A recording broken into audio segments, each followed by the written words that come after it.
So let's imagine, let's say you win in November. What do you do differently, and how do you change this course that it seems we are on for World War III? How do you get us out of Ukraine? How do you stop what's going on in the Middle East? How do you put a stop to this? Well, it's a very to me it's an easy question because I think I can do it easily, but it's a complex question in the sense that the times change, every day changes. Who's winning, who's not winning? I mean, Russia's a war machine. Whether you like it or not, it just grinds along, grinds along. You speak to people like Viktor Orban, he'll tell you it's just a big, fat war machine, and that's what's happening. You look at what's happened to Ukraine.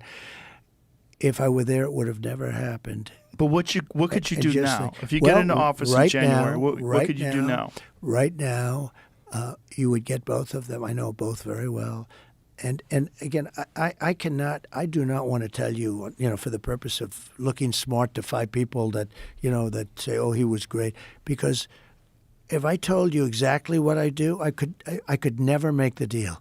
All I can tell you is that I would meet with Putin and I would meet with him, and I know exactly what I'd say to each one of them. And I believe that as president-elect, I would get that war stopped, and stopped fast. We have tremendous power in the United States if you know how to use the power. I stopped other wars just by the use of tariffs. I got Macron of France.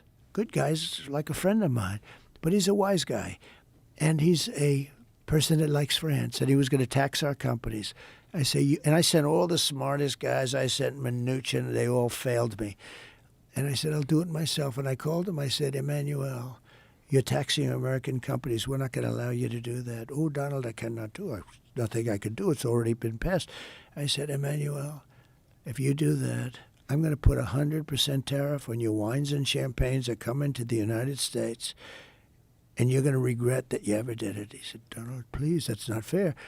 Anyway, within about 2 minutes, he dropped the whole thing, and it was massive amounts of money against American companies. I have to protect American companies. So why doesn't the Biden administration do this? Because they're incompetent. They don't know how to talk.